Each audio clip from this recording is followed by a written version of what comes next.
भारत के एक भूले बिसरे कोने में कुमाऊं की डरावनी पहाड़ियों के बीच एक उजड़ा हुआ डाक बंगला था, जो वर्षों से वीरान और शापित माना जाता था। उसके फटे पुराने दीवारों के भीतर सदियों पुराने अंधेरे राज छिपे थे। स्थानीय लोग यात्रियों को, खासकर करवा चौथ की रात, उस बंगले से दूर रहने की सलाह देते थे, क्योंकि उस रात एक प्राचीन श्राप जाग उठता था। सदियों पहले महाराज रघुनाथ सिंह के शासनकाल में एक प्रेम कहानी ने दुखद रूप लिया। उनकी पत्नी रानी अनुपमा हर साल करवा चौथ का व्रत पूरी निष्ठा के साथ रखती थीं, अपने पति की लंबी आयु के लिए। लेकिन एक दुर्भाग्यपूर्ण रात, जब पहाड़ियों पर भयंकर तूफान आया, उसी रात वह श्राप उत्पन्न हुआ जिसने अब बंगले को अपनी चपेट में ले लिया था। उस रात रानी अनुपमा के सामने चांद नहीं आया और उनका व्रत अधूरा रह गया। उसी अधूरी भक्ति ने रानी की आत्मा को इस संसार में बांध दिया। कहा जाता है कि तब से लेकर अब तक रानी अनुपमा की आत्मा हर करवा चौथ की रात भटकती रहती है, उस चांद को ढूंढते हुए जिसे उसने कभी नहीं देखा। और वह डाक बंगला जहां वह कभी रहती थीं, अब उसकी आत्मा का कारावास बन गया है। आज के समय में एक युवा जोड़ा, अमन और प्रिया, उस अंधेरी रात में कुमाऊं की पहाड़ियों में भटक रहे थे।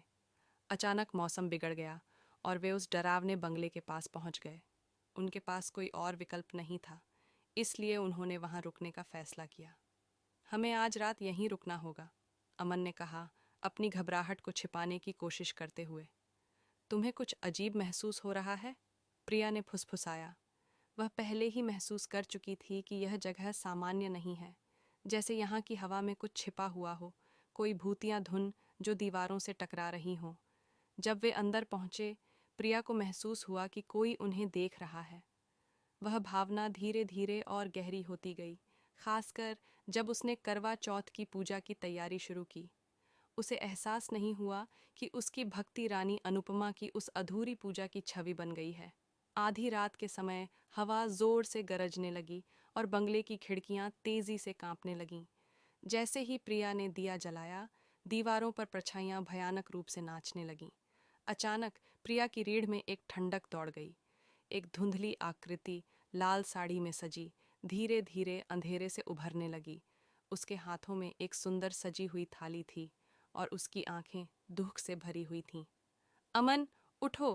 प्रिया ने घबराते हुए चिल्लाया, लेकिन अमन जैसे किसी गहरे सम्मोहन में जकड़ा हुआ था। वह आत्मा और कोई नहीं, बल्कि रानी अनुपमा की थी। उसकी आंखों में सदियों पुराना दुख और पीड़ा झलक रही थी।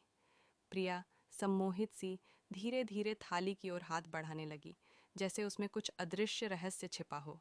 उसी समय कमरे में एक दर्द भरी लोरी की आवाज़ गूंजने लगी, एक भुला दिया गया गीत जो बंगले के भीतर कई वर्षों से गूंजता आ रहा था। वह लोरी रानी अनुपमा के असमाप्त प्रेम और पीड़ा की थी। दिए की रोशनी के बीच में पुराने दरबार का दृश्य उभरने लगा, एक राजसी उत्सव, नृत्य और धोखे का वह पल जिसने रानी को इस संसार में बांध दिया था। जैसे ही प्रिया उस आत्मा के पीछे पीछे छत पर पहुंची, बादलों के बीच से पूर्णिमा का चांद चमक उठा। सदियों बाद रानी अनुपमा ने पहली बार चांद को देखा और उसी पल उसकी आत्मा को शांति मिल गई। वो अब मुक्त हो गई है, प्रिया ने आंसू भरी आंखों से कहा। अमन ने भी उसकी बात को मानते हुए सिर झुका दिया, जैसे वह भी उस आत्मा के दुख का सम्मान कर रहा हो। जैसे ही सुबह की रोशनी पहाड़ियों पर फैली, बंगला हल्का महसूस हुआ, मानो सदियों पुराना शाप अब टूट गया हो।